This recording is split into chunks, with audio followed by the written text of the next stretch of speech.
It's estimated that 10% of the total population are homosexual. It's not contagious. You are or are not a homosexual. We do not employ homosexuals. If we discover homosexuals, we discharge them. It is a tragic illness. One's right to be gay. People already employed prevents them from being fired. An alternative lifestyle of male homosexuals has triggered an epidemic, a rare form of cancer. Federal guidelines ask homosexual men not to give blood. Condolences, family of Matthew Shepard. I am so pissed off. Major victory for homosexuals in America. The march toward equality and justice has continued. How we are born and who we choose to love should not be a basis for discrimination. In the Boy Scouts. A Missouri Boy Scout kicked out of camp for being gay. I was told to leave, pack your things, and fired gay. Teacher fired hired him because he's gay. Another attack in the gay community. A nationwide ban on gay men being able to donate blood will likely be upheld.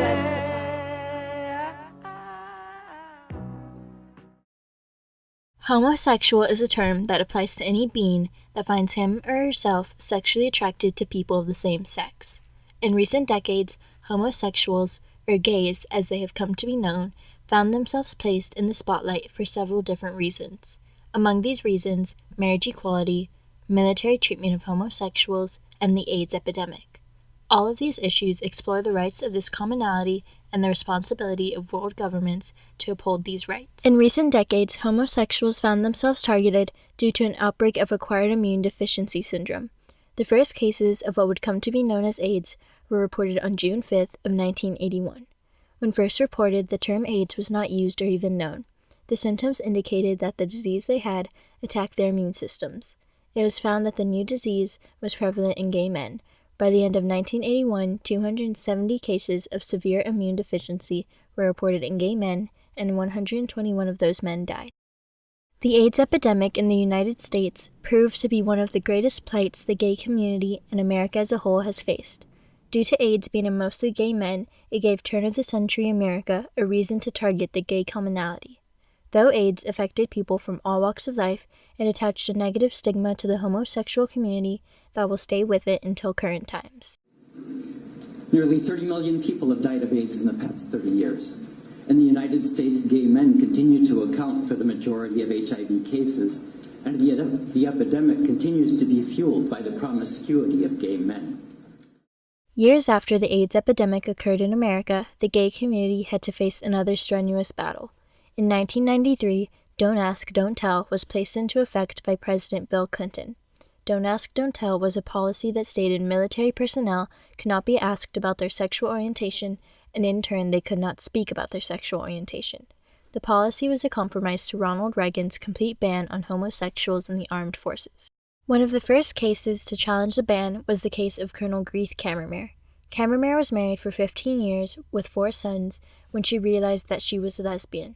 Shortly after the self-discovery, she received an opportunity to apply for military college in 1989. During the interview to apply, she informed the military about her sexual orientation. She was discharged despite her outstanding military record. Cammermere's attorney filed suit challenging the ban, and they were in and out of court for 2 years until Judge Zille ruled that the ban on homosexuals in the military was unconstitutional and based on prejudice. This was a catalyst that would set into motion the road to repealing Don't Ask, Don't Tell. Bill Clinton called for a complete repeal to Don't Ask, Don't Tell in 2003. Obama also ran on a platform to repeal the policy.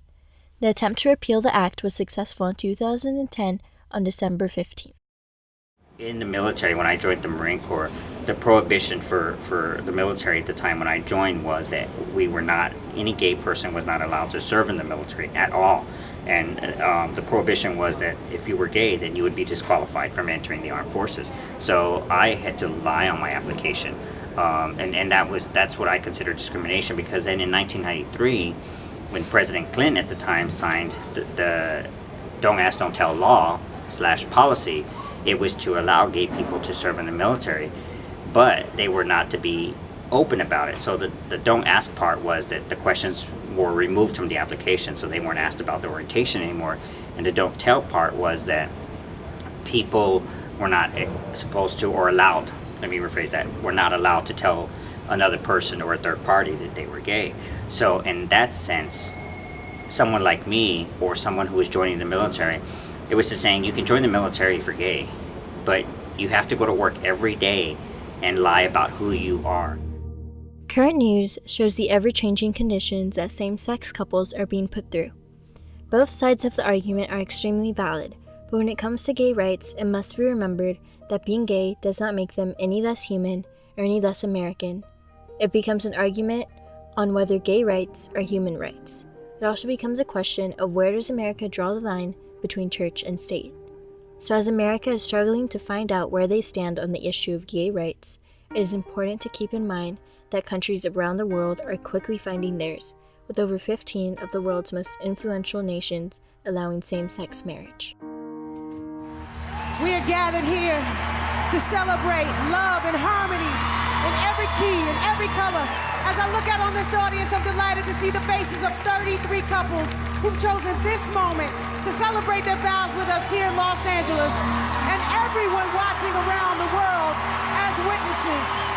It is my distinct honor to now ask our participants to exchange rings to signal their commitment to one another and to a life shared together with the music of love. Will you please exchange rings? Do you each declare that you take each other as spouses? By the power vested in me by the state of California,